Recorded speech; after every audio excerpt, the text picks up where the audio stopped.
छगन भुजबळला संपवतोच, धनगर बांधवाबरोबर माझा विरोध नाही. काय चाललंय हे? असं असू शकतं? कोणतरी माणूस उठतो आणि इथली व्यवस्था वेटीस धरतो? हे कायद्याचं राज्य आहे.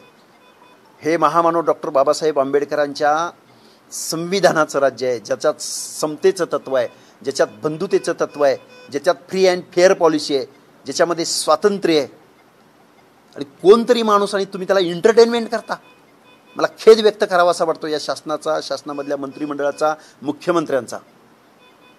तुमच्या लॉयर, तुमच्या कायदेशीर सल्लागार, काय सॉलिसिटर जनरल वगैरे काय असतात, त्यांच्याकडून किमान सल्ला तरी घ्यायचा.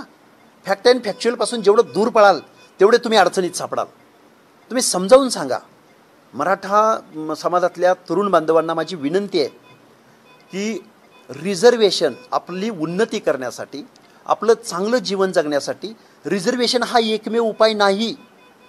अनेक उपाय आहेत ना. गव्हर्नमेंट आपण निवडले ना त्यासाठी. तुम्ही वेळोवेळी तुमच्या पॉलिसी जाहीर करू शकता ना.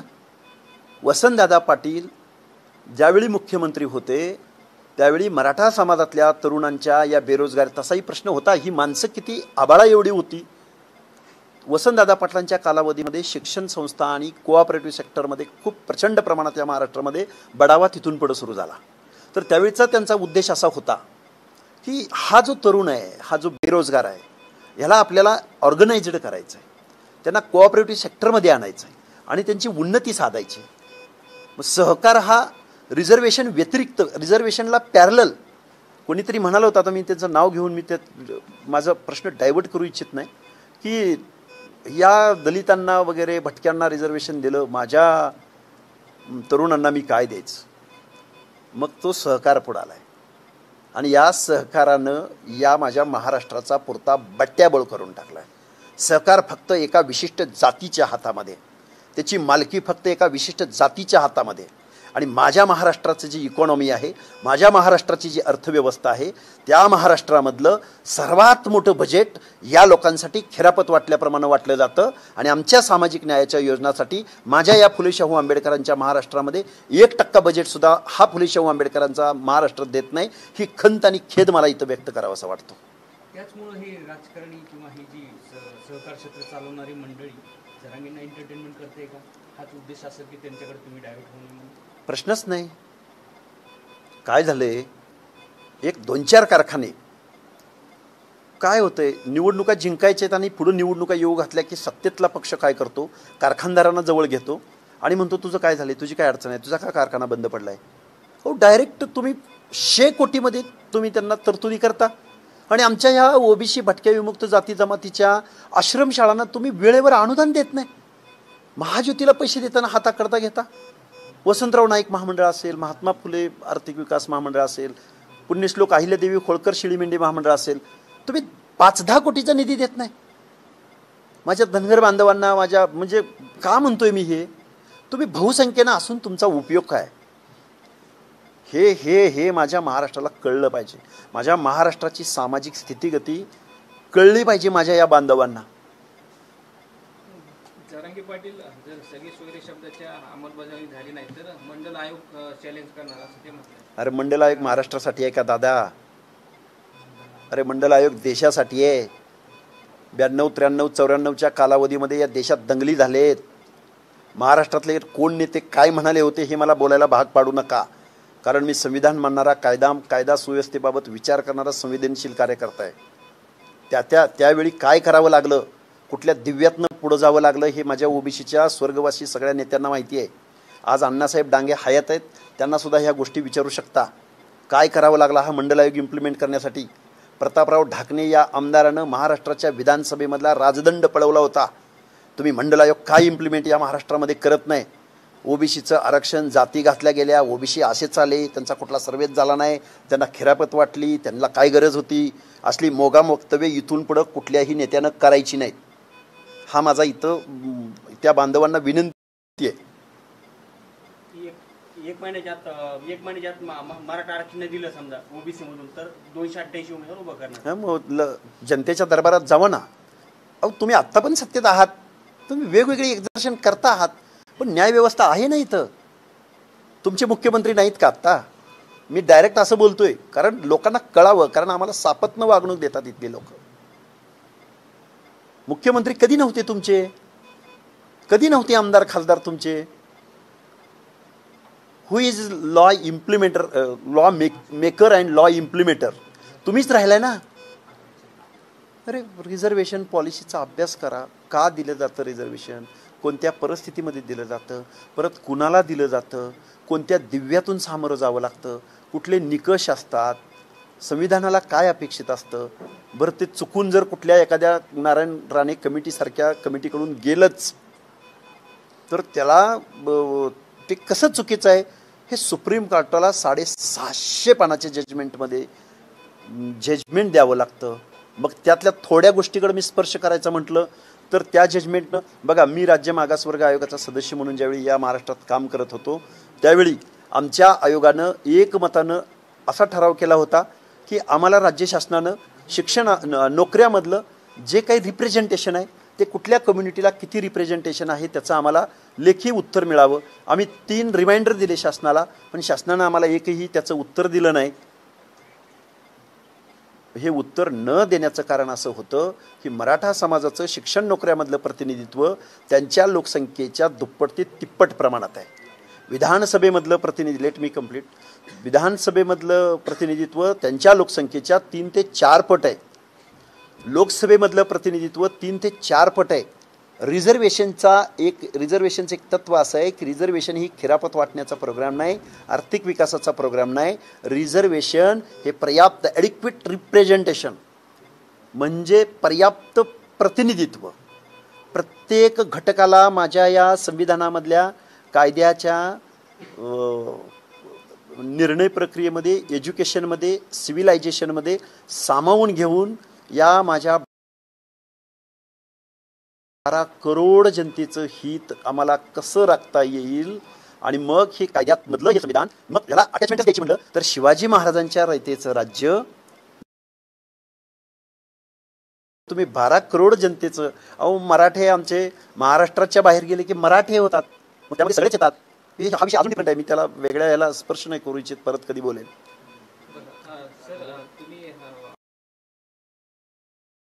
उपोषण चालू असताना जरांगे पाटलांना चर्चेसाठी आमंत्रित केलं होतं, म्हणजे चॅलेंज केलं होतं. उत्तर काय ते काय आता लेखी काय शासन आहे का ते तुम्हाला आम्हाला लेखी उत्तर वगैरे द्यायला? कोणाला तुम्ही स्वागत करेल, तेही माझे बंधू आहेत, ते मागणी करतात. बघा हे बघा, मराठा समाजातल्या तरुणांना विनंती, हे गरिबी वगैरे आली मान्य आहे मला. ते जे म्हणतात ना आम्ही 20 एकरावर 2 एकरावर आलो, मी कायम मांडत आलो, पण या बलुत्यांचं जमीनच नाही हो त्यांच्या नावावर. मग मी महाराष्ट्राला विनंती करेन की तुम्ही एकदा इम्पेरिकल डेटा, सोशो इकॉनॉमिकल परिस्थिती महाराष्ट्राची एकदा चेक करा ना. तुम्ही फॅक्ट अँड फॅक्च्युअलपासून दूर का पळताय? परवा जे 10% आरक्षण दिलं या सरकारने, तेव्हा त्यांनी तो सर्वे केला. सर्वे हा परत मी खूप धाडसाचं आणि मोठं विधान करेन गव्हर्नमेंटच्या विरोधामधलं. हा सर्वे 100% बोगस आहे. हो, आत्ताचं जे एक्झर्शन केलंय त्यांनी तो 100% बोगस आहे. आम्ही सन्माननीय न्यायालयामध्ये सुद्धा आहोत. बोगस आहे तो टोटल. ज्या पद्धतीनं गायकवाड आयोगाचं झालं त्याच्यापेक्षा वाईट या सर्वेमध्ये झालेलं आहे. तुमच्या 2 अध्यक्षांनी राजीनामा दिला. 2 अध्यक्ष नाही, सन्माननीय अध्यक्ष आम्ही 4 सदस्य राजीनामे दिले होते. कसं झालं म्हणजे काय बोगस कशामुळं, कुठला नेमकं काय त्रुटी होत्या? त्रुटी म्हणण्यापेक्षा हे बघा, आयोग गठीत करण्याचा अधिकार हा शासनाला असतो, पण गठीत झाल्यानंतर त्याची काम करण्याच्या पद्धती आणि त्यांची एक स्वायत्त असे अधिकार असतात. आणि त्या अधिकारामध्ये ज्यावेळी शासनाचा डायरेक्ट इनडायरेक्ट इंटरफिअरन्स होतो आणि ज्यावेळी काम आमच्या मनाच्या विरुद्ध होते असं लक्षात येतं. कारण आम्ही शासनाच्या म्हणण्याप्रमाणे जर वागलो तर मग या महाराष्ट्रामधलं न्यायाचं आणि संविधानाविरोधी आमच्या हातून जर काही गोष्टी होणार असतील तर आम्ही मग या सगळ्या लोकांनी आम्हाला न पटल्यामुळं आम्ही ह्या गोष्टी राजीनामे दिलेले आहेत. आम्ही त्यावेळी विस्तृत अशा मी 1-1 तासाच्या मुलाखती मी आपल्या माध्यमाद्वारे महाराष्ट्राला दिलेल्या आहेत. मुस्लिम आरक्षणाचा काय ज्या पद्धतीनं मागणी करत मुस्लिमांना देखील ओबीसी मध्ये घ्या. आहेच म्हणून सांगितलं मी. मुस्लिम समाज हा धर्म आहे. हिंदू धर्म हा सामाजिक उतरंडीमध्ये आहे. मुस्लिम समाजामध्ये अशी सामाजिक उतरंड किंवा लेखी नाहीये. तो धर्म आहे एकच. शेख नावाचा माणूस इकडं ओपन म्हणजे वतनदार म्हणजे चांगला स्टेटस असणारा असू शकतो, आणि शेख नावाचा माणूस कुठेतरी रंगाऱ्याचं काम करणारा, कुठंतरी त्या कासाराचं काम करणारा असा असू शकतो. मग कासार, हिंदू कासार जर ओबीसी मध्ये येत असेल तर मग त्या मुस्लिमांमधला जो कासार आहे, जो व्यवसायानं पीडित आहे, शोषित आहे, वंचित आहे, तर त्याला तिथल्या लोकलच्या अथॉरिटीला जाऊन ते चेक करून प्रॅक्टिकली त्याला ते सर्टिफिकेट देण्याचा अधिकार दिला आहे. मी आयोगाचा सदस्य असताना मी ज्यावेळी जिल्हाधिकाऱ्यांसमोर ज्यावेळी मी आढावा बैठका घेतल्या, त्यावेळी मी डायरेक्ट तशा पद्धतीचं मी काय किती तुमच्याकडं प्रकरणं आहेत, किती ॲप्लिकेशन आले, किती लोकांना तुम्ही नकार दिला, किती लोकांना तुम्ही होकार दिला, नकार दिला असेल तर तुम्ही का दिला, आणि होकार दिला असेल तर कोणत्या कारणाने दिला, याचे मी प्रत्येक जिल्ह्याला आढावे घेतले.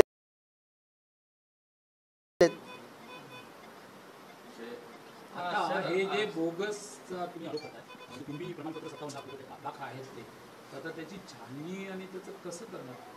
शासनानं 54 लाख नोंदी वगैरे हा आकडा मला वाटतंय शासनाकडे दुसरं काही काम होतं का नाही मला माहिती नाही. म्हणजे कसं केलंय, काय केलंय मला माहिती नाही. जरांगे पाटील सांगतात ते तर श्वेतपत्रिका जाहीर करा म्हणून माझी मागणी आहे ना. शासनानं किती दिल्या, एवढ्या किती महिन्यात किती दिल्या, आणि आमच्याकडची डॉक्युमेंट येत आहेत सोशल मीडियावरती सगळीकडे व्हायरल आहेत. जुन्या याच्यावरती पेनानं लिहिणं किंवा एक वरचं अक्षर वेगळं आहे आणि तेवढ्यापुरतंच अक्षर वेगळं आहे. हे बघा, हे न्यायाचं तत्व नाही, हे अतिक्रमणाचं तत्व आहे, हे घुसडण्याचं तत्व आहे. पण माझं म्हणणं एक आहे, तमाम माझ्या महाराष्ट्राला एक म्हणणं आहे, रिझर्वेशन हा एकमेव उपाय. मायबाप सरकारनं मनात आणलं तर माझ्या मराठा बांधवांच्या तरुणांच्या बेरोजगारीसाठी वेगळा उपाय करू शकतात. त्यांनी केलेले आहेत. सन्माननीय अजितदादा पवार आणि अण्णासाहेब पाटील आर्थिक विकास महामंडळातून बिनव्याजी कर्ज, कोण JCB घेतोय, कोण काय घेतोय, बिनव्याजी कर्ज 10-20-25 लाख, मी डिटेल बोलीन त्यावरती पण परत कधीतरी, एवढं दिलं जातं. आमच्या महाज्योतीला साधं स्कॉलरशिपला पैसे मिळत नाहीत. वसंतराव नाईक महामंडळाला नाही निधी मिळत. तांडा पाडा वस्ती योजना आमची ती बहुजन कल्याण खात्यातर्फे तांडा वस्ती योजना नाही मिळत निधी. ही फॅक्ट आहे या महाराष्ट्राची. मग आता मराठा समाजाला मग कसं आरक्षण मिळेल? मी काय म्हणलं दादा, आरक्षण काय एकमेव उपाय आहे का?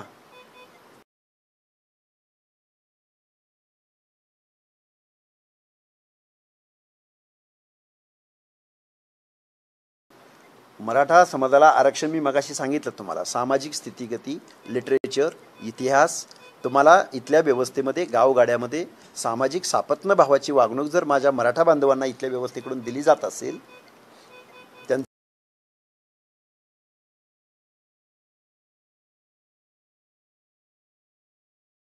प्रतिनिधित्व त्याचा परिणाम त्यांच्या प्रतिनिधित्वावर झाला असेल, त्याचा परिणाम त्यांच्या एज्युकेशनवर झाला असेल, त्याचा परिणाम त्यांच्या नोकऱ्यांवरती झाला असेल, त्यांच्या सामाजिक मागासले असल्याचा, तर अशा या सगळ्या पॅरामीटर्समध्ये जर तो परफेक्ट बसत असेल तर त्याला रिझर्वेशन कोणच रोखू शकत नाही. मुख्यमंत्री रोखू शकत नाही, पंतप्रधानही रोखू शकत नाही. साध्या सिंपल गोष्टी आहेत. हे मग कुभांड रचलं गेले का काही विशिष्ट? हे बघा, असं मिळत नाही तर तसं मिळत नाही तर तसं. त्यांचं म्हणणं किती, हे बघा, मीडियासमोर बोलत असताना जबाबदारीचं भान असलं पाहिजे प्रत्येक नेत्याला. मी 80% मराठा ओबीसीत घुसवलं आहे आणि आता 20% सगळ्या स्वैराच्या अध्यादेशाद्वारे घुसवणार आहे. ही जी स्टेटमेंट आहेत, या स्टेटमेंट ओबीसीच्या मनामध्ये भीती, चिंता नाही निर्माण होणार. आणि मग ओबीसीमधून एखादा आमच्यासारखी जर माणसं पुढं आली, आंदोलन करायला लागली, तर ते शासन पुरस्कृत आहे, ते मॅनेज आहे. मी आत्तापर्यंत बोललो, हे काय मी जरांगे साहेबांच्या विरोधामध्ये नाही बोलण्याचा प्रयत्न. मी as per constitution, as per law, समतेचं तत्व, न्यायाचं तत्व, या गोष्टी बेसिक ठेवून मी या महाराष्ट्रासमोर बोलतोय. जरांगेच्या मागणीहून काय अंदाज असतो? त्याचा हेतू वेगळा असावा? हेतू त्यांचा निवडणुकीचा असू शकतो. लोकसभेच्या कालावधीमध्ये त्यांचं वर्तन पुऱ्या महाराष्ट्रानं बघितलेलं आहे. आता 288 जागांचं डिक्लेरेशन करणं, तुम्ही 288 जागा लढवून निवडून येऊन सत्तेत येऊन काय करणार आहात? तुम्ही नाही आहेत का सत्तेमध्ये? तुमच्या आमदारांची संख्या कमी वाटते का तुम्हाला? सरासरी 180, 288 पैकी 160 ते 180 मराठा आमदार राहतात. फक्त मराठा आमदार त्या सुप्रीम कोर्ट, मी नाही माझं पद, मी तर सांगेनच, पण सुप्रीम कोर्टाची त्यावरती मोहर आहे. त्यांनी त्या जजमेंटमध्ये त्याचा उल्लेख केलेला आहे. याचा अभ्यास करावा. चळवळीची लढाई ही डेप्थवरती, ज्ञानावरती, नॉलेजवरती लढली जाते. लढाई कोण लढतोय आणि त्या चळवळीचं आउटपुट काय असतं याच्यावर यश अपयश अवलंबून असतं. जरांगेंच्या आंदोलनावरती काही खास करून मराठा समाजातले सुद्धा विचार गप्प आहेत. गप्प आहेत, निश्चित गप्प आहेत, पण त्यांनी गप्प आळीमिळी गुपचिडी म्हणू नये. पवार साहेबांशी माझी एक 2-3 महिन्यापूर्वी लोकसभेच्या अगोदर फक्त एक 10 मिनिटासाठी भेट झालेली होती. त्या भेटीमध्ये पवार साहेब मला 2-4 वाक्य बोलले होते. मला जे बोलले त्यांनी जर या महाराष्ट्रात बोलले असते तर मला असं वाटतंय की ओबीसीच्या मनामधलाही संभ्रम गेला असता आणि मराठा समाजातल्या तरुणांमध्ये पण एक चांगला मेसेज गेला असता. आपला नेता जर असं बोलत असेल, काही इन्फ्लुएन्स आहे महाराष्ट्रावर त्यांचा. या महाराष्ट्राचे नेते आहेत. मंडल आयोगाची अंमलबजावणी महाराष्ट्रात पवार साहेबांनीच केली. हे बघा, सर्वोच्च न्यायालयाने सन्माननीय न्यायालयामध्ये खूप मोठी लढाई लढली गेली. नंतर 9 बेंच, 9 बेंचच्या खंडपीठातर्फे निर्णय आला. तो हे बघा सांगतो ना, पवार साहेब तत्कालीन मुख्यमंत्री होते. महाराष्ट्रामध्ये त्याचं प्रथम अंमलबजावणी झाली. देशात झाली ना सगळीकडं, फक्त महाराष्ट्रातच मंडल आयोग अंमलबजावणी झाली होती, मग देशामध्ये असं नाही.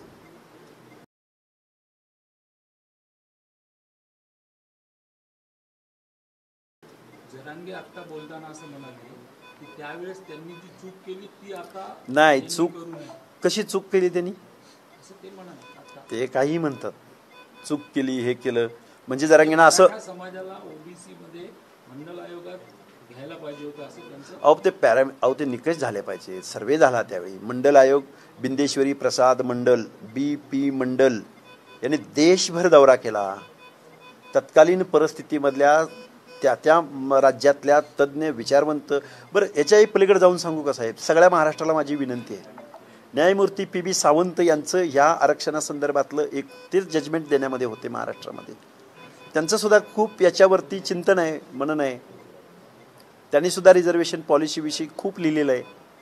माझ्या मराठा समाजातल्या तज्ज्ञ विचारवंत मंडळीला माझं आव्हान आहे, आपण महाराष्ट्रात पॉलिटिकली इंटेन्शननं किंवा काहीतरी इंटेन्शननं तुम्ही काम करू नका. आरक्षणामुळं खूप काही मोठं आरक्षणामुळं आमचा आदिवासी बांधव आजही लाजरा बुजरा, आजही वाड्या, असं नाही आहे. फक्त एक पर्याप्त म्हणजे प्रतिनिधित्वाचं हे रिझर्वेशन आहे. थोडं लोक पुढे यायला लागलेत. कुठं पंचायती मेंबर, कुठं झडपी मेंबर, कुठंतरी एखादा सुतार. अख्ख्या महाराष्ट्रामध्ये फिरल्यानंतर एखादा सुतार मला कुठंतरी सरपंच दिसतो. एखादा कुंभार मी अजून ऐकलं नाही की कुंभाराचा सरपंच झालाय. काल तुम्ही एक मागणी केली होती की जे ओबीसी समाजाचं जे राजकीय आरक्षण आहे त्याच्यावर अजून कुठलेही काय झालंय बघा, हा पण मुद्दा खूप मोठा आहे. महाराष्ट्रामधल्या पंचायत राजमध्ये म्हणजे ग्रामपंचायत, पंचायत समिती, जिल्हा परिषद, नगरपालिका, महानगरपालिका, कॅन्टोन्मेंट बोर्ड, हे जे पंचायत राजमध्ये ओबीसींना फक्त रिझर्वेशन दिले. Not Vidhan Sabha, not Lok Sabha. तर या पंचायत राजमध्ये कुठेतरी लोक प्रतिनिधित्व करायला लागलेत. आणि या जागांची संख्या किती आहे, क्वांटम किती आहे? 56,000 जागा. गेल्या 3-4 वर्षापासून या महाराष्ट्रामधल्या ह्या लोकल बॉडीच्या निवडणुका होत नाहीत. आणि ओबीसीचं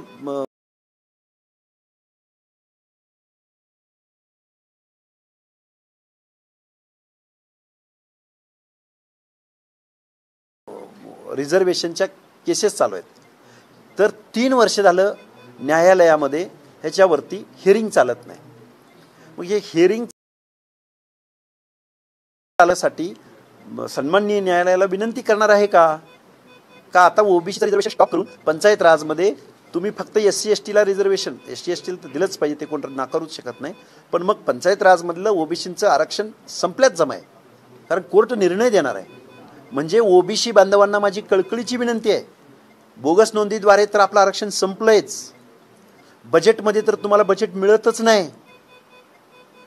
100% 1% बजेट 60% लोकसंख्येच्या सामाजिक न्यायाच्या योजनेसाठी दिलं जातंय. लाज वाटते, खंत वाटते. खेद व्यक्त करावा असा वाटतो या लोकनियुक्त प्रत्येक महाराष्ट्राच्या शासनाविषयी. तर काय विषय राहिला?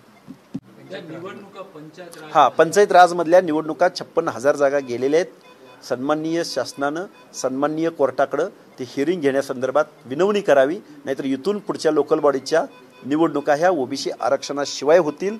तुम्ही कोणी कुठं नगराध्यक्ष झाला असाल, नगरसेवक झाला असाल, सभापती झाला असाल, बांधवांनो, आता ज्या पद्धतीनं तुम्हाला विधानसभा लोकसभामध्ये प्रतिनिधित्व भेटत नाही, तसंच तुम्हाला उद्या पंचायत राजमध्ये सरपंच भेटणार नाही. हां, काही ठिकाणी धनगरांची पॉकेट्स आहेत, लमाण्यांची बंजाराची पॉकेट्स आहेत, काही ठिकाणी वंजारी समाजाची पॉकेट्स आहेत, काही ठिकाणी कुणब्यांची पॉकेट्स आहेत. तिथं थोडं तुम्हाला झेडपी मेंबर दिसतील, पण झेडपी अध्यक्ष नाही दिसणार. पंचायती मेंबर दिसेल, पंचायतीचा अध्यक्ष नाही दिसणार.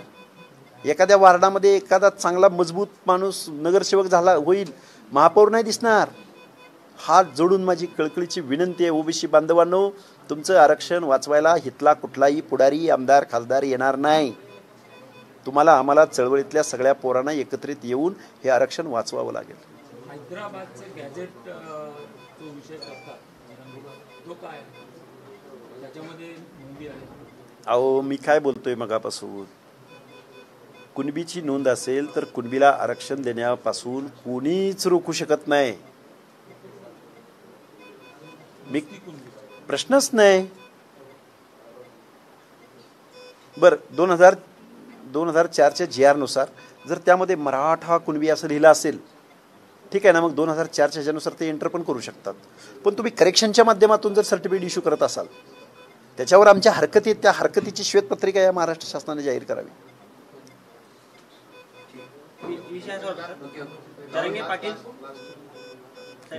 जरांगे पाटील 288 उमेदवार विधानसभेवर उभं करणार आहे, तसं ओबीसी म्हणून तुम्ही उभं करणार नाही? आम्हाला रिझर्वेशन वाचवू द्या अगोदर. आमची लोक वेगवेगळ्या ह्याच्यात विखुरलेली आहेत.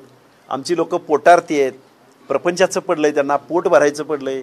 माझा नाभिक कधी आमदारकीला उभं राहील? तर अनुसरून एक प्रश्न आहे की भारतीय जनता पार्टी ओबीसी आमच्या DNA मध्ये, मात्र जालन्यामध्ये भारतीय जनता पार्टी 3 आमदार आहेत, केंद्रीय मंत्री रावसाहेब माजी खासदार आहेत. आता त्यापैकी एकही आमदार किंवा जालन्यामध्ये तुम्हाला भेटायला सुद्धा नाही आले. ते जाऊ द्या, ते राजकीय पुढाऱ्यांनी भेटायला यावं नाही यावं तो विषय नाही. आम्ही आता लोक चळवळ या महाराष्ट्रामध्ये काय लोक चळवळ असती, ओबीसी काय असतो हे आम्ही इथून, कारण आजपर्यंत मर्यादा आम्ही खूप सहन केलं, सहनशील आहे आम्ही ओबीसी भटके विमुक्त. आणि माझ्या भटके विमुक्त जाती जमातीला सुद्धा माझं आव्हान आहे. अजून माझ्या भटके विमुक्तांना हेच माहीत नाही की आपण ओबीसी आहोत. ओबीसी म्हणलं की बोलतीदार आलोतीदारच येतात. भटके विमुक्त पण त्या 27 पैकीच आहेत. केंद्रामध्ये आम्ही ओबीसीच आहोत, पंचायत राजमध्ये ह्या निवडणुकामध्ये आम्ही ओबीसीच आहोत. तिथं काही विजय एनटीला आरक्षण दिलंय का वेगळं? त्यामुळे जरांगे, तुम्ही बुद्धिभेद आणि का असल्या गोष्टी करायचा प्रयत्न करू नका. या लॉजिकली तात्विक घटनात्मक चर्चा करायला मी तुमचं स्वागत करतो. मी यायला तयार आहे. तुम्ही तुमची टीम पण घेऊन या, काय अडचण नाही आपल्याला.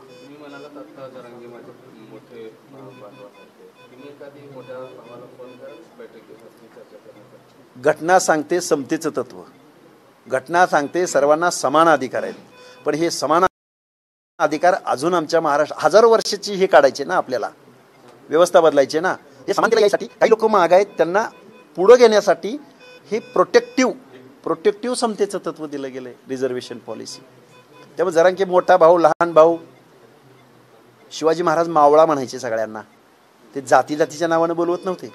मग शिवाजी महाराजांबरोबर सगळ्या 18 पगड जाती होत्या. त्यावेळी तुम्ही काय करत होता हा जर प्रश्न विचारला, शिवाजी महाराजांना सगळ्यात जास्त लढाया कोणाच्या विरोधामध्ये करायला लागल्या ह्याच्यावर स्पेशल एक एपिसोड होईल मोठा. जरांगे पाटील आता पुढचा दौरा करतायत, तर अशा पद्धतीचे तुमचे दौरे, बैठका, सभा